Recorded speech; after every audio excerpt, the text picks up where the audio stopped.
dari Rili Silalahi. Malam Pak Pendeta, saya mau tanya, apakah Abraham menikmati semua janji-janji Allah sebelum Abraham mati? Lalu apakah iman yang kita miliki boleh kita bagi-bagikan kepada orang lain? Silakan Pendeta.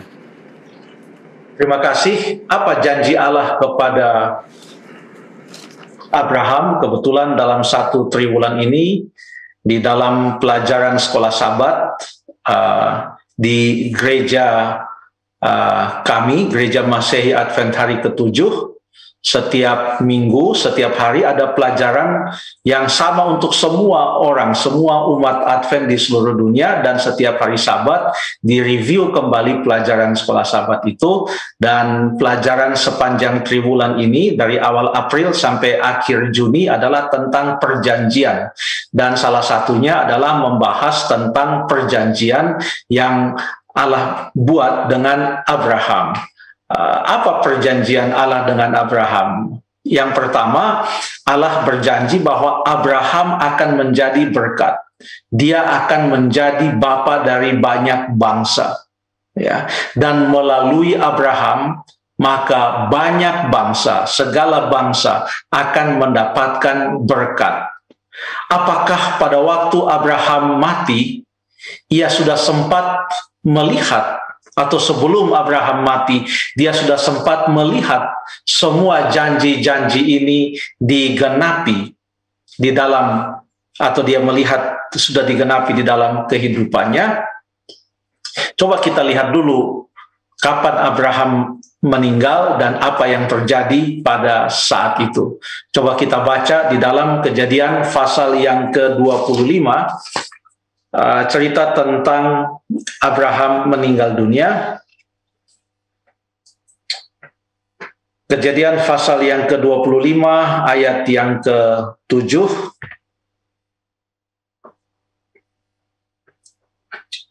Abraham mencapai umur 175 tahun lalu ia meninggal. Ya. Jadi ia meninggal usia 175 tahun. Waktu Ishak lahir, usia Abraham 100 tahun. Artinya waktu ia meninggal, maka usia dari Ishak itu kurang lebih 75 tahun. Lalu kemudian, dalam ayat yang ke-26, sesudah itu keluarlah adiknya. Ini tentang bagaimana Esau dan Yakub lahir. Sesudah itu keluarlah adiknya, tangannya memegang tumit Esau, sebab itu ia dinamai Yakub. Perhatikan, Ishak berumur 60 tahun pada waktu Esau dan Yakub lahir. Jadi, Abraham masih melihat Yakub. Artinya, entah dia lihat atau tidak, tapi masih ada beberapa tahun dalam usia Abraham di mana ada kesempatan bagi dia untuk bisa melihat Ishak, karena Ishak lahir, untuk melihat Yakub, karena Yakub lahir kurang lebih 15 tahun atau 14 tahun sebelum Abraham meninggal dunia. Itu adalah kelahiran Yakub. Ya. Waktu Ishak berumur 60 tahun, Yakub lahir. Artinya Abraham masih punya kesempatan kalau mau lihat cucu, ada waktu kurang lebih 14-15 tahun untuk bisa melihat cucunya, yaitu Yakub dan Esau. Jadi waktu Abraham mati, artinya cucunya Yakub dan Esau umurnya 14 tahun, 15 tahun. Kemungkinan besar Yakub juga belum lari ke padang Aram pada saat itu. Jadi Yakub belum mempunyai anak-anak yang 12 suku itu. 12 suku Israel belum ada. Yusuf belum pergi ke Mesir. Israel belum masuk ke Mesir, lalu kemudian ditindas beberapa ratus tahun di sana, lalu keluar dari Mesir. Jadi waktu Abraham meninggal dunia, keturunan yang ia lihat adalah Ishak yang dari Sarah, lalu kemudian kemungkinan dia bisa melihat adalah Esau dan Yakub yang lahir dari Ishak untuk beberapa belas tahun lamanya. Padahal Tuhan Allah menjanjikan kepadanya keturunan yang sangat banyak, dan tentu untuk mempunyai keturunan yang sangat banyak membutuhkan waktu. Abraham tidak perlu untuk menunggu sekian generasi untuk melihat bahwa betul-betul ada banyak bangsa, ada begitu banyak orang yang tidak bisa dihitung jumlahnya yang datang dari keturunannya. Tidak perlu. Mengapa tidak perlu? Karena pada waktu ia dijanjikan untuk mempunyai anak dari rahim atau kandungan Sarah, itu pun dia sudah melewati beberapa ujian iman, dan akhirnya yang tadinya dia tertawa, bukan hanya Sarah yang tertawa. Ya, di dalam Kejadian pasal yang ke-17, Abraham juga tertawa. Dua-duanya tertawa, tidak mungkin akan lahir lagi. Cukup dengan kelahiran Ishak saja, tanpa melihat bahwa akan ada banyak bangsa yang begitu besar datang dari keturunan Abraham. Abraham sudah percaya bahwa Allah telah menggenapi janjinya kepadanya. Jadi ia meninggal di dalam imannya bahwa Allah akan menggenapi janjinya. Dan imannya sudah terbukti di mana Allah memberikan kepadanya seorang anak melalui Sarah yang namanya adalah Ishak. Allah sudah memberikan bukti juga bahwa Abraham percaya, dan walaupun ia diminta untuk mengorbankan anaknya, maka ia datang dan tidak segan-segan mau mengorbankan anaknya, tapi Tuhan katakan tidak, anaknya itu harus terus hidup. Dari situlah keturunannya akan bertambah banyak. Jadi ia mati tanpa melihat bangsa Israel, tanpa melihat 12 anak-anak Yakub yang laki-laki. Tapi dia mati di dalam iman, dan dia telah melihat salah satu bukti iman yang paling besar, yaitu lahirnya Ishak, yang tadinya adalah tidak mungkin.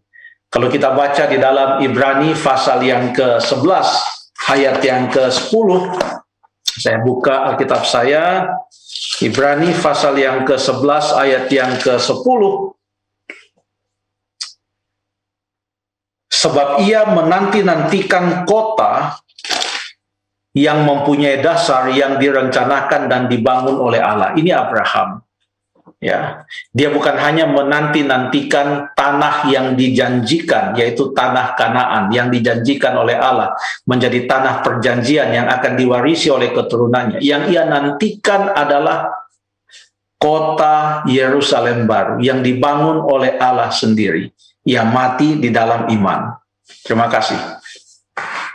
Oh, ada pertanyaan yang kedua tadi, ya, saya lupa. Pendeta, yang kedua.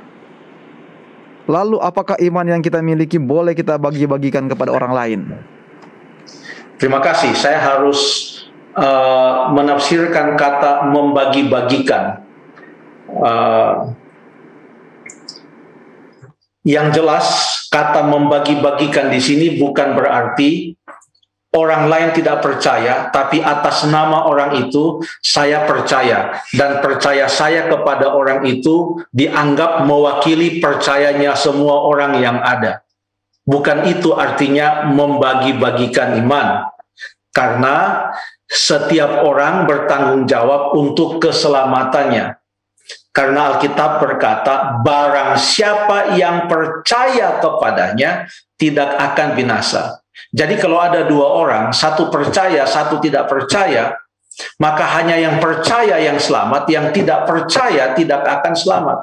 Yang percaya yang selamat itu tidak bisa mengatakan kepada Tuhan, Tuhan, saya punya iman sangat besar, bolehkah saya share sedikit supaya orang itu juga bisa selamat atas nama iman saya? Tidak bisa itu terjadi kalau yang dimaksudkan dengan membagi-bagikan iman kepada orang lain adalah yang seperti itu. Tapi kalau yang dimaksudkan dengan membagi-bagikan iman kepada orang lain, artinya membagikan pekabaran keselamatan kepada orang lain dengan harapan semoga orang tersebut juga boleh percaya. Nah, itu justru adalah merupakan perintah dari Tuhan yang mengatakan dalam Matius pasal yang ke-28 ayat yang ke-19, karena itu pergilah, jadikanlah segala bangsa muridku, baptiskanlah mereka di dalam nama Bapa dan Anak dan Roh Kudus, dan ajarkanlah mereka melakukan segala sesuatu yang telah kuperintahkan kepadamu. Ayat 19, ayat 20, dan ketahuilah aku menyertai kamu senantiasa sampai kepada kesudahan zaman. Ini adalah amanat agung, agar supaya jangan hanya sedikit orang yang selamat. Dalam konsep bahwa keselamatan itu hanya ada dalam Yesus Kristus, marilah kita bagikan kabar baik ini supaya lebih banyak orang akan menjadi selamat. Rasul Paulus contohnya, dia bagikan itu walaupun dia di dalam keadaan terjepit, di hadapan para pemuka agama dan para pemimpin Roma, demikian juga wali negeri Herodes pada waktu itu, atau Raja Yehuda Herodes pada saat itu. Dia bagikan ini, dan dia menceritakan pengalamannya waktu dia bertobat dan lain sebagainya. Dan setelah ia menceritakan semua itu, ia katakan sebagai ajakan kepada Agripa, dia katakan di dalam Kisah pasal yang ke-22 ayat yang ke-27, ia katakan kepada Agripa, "Percayakah engkau, Raja Agripa, kepada para nabi? Aku tahu bahwa engkau percaya kepada mereka." Lalu Raja Agripa menjawab, "Hampir-hampir saja kau yakinkan aku menjadi orang Kristen. Hampir saja." Bukan Paulus hampir berhasil. Paulus sudah berhasil membagikan kabar keselamatan itu kepada Agripa. Agripa yang hampir berhasil selamat. Tapi ia katakan hampir-hampir saja. Kalau hampir-hampir artinya ya sama dengan tidak. Jadi ya dalam hal demikian kita membagikan akan iman kita. Terima kasih.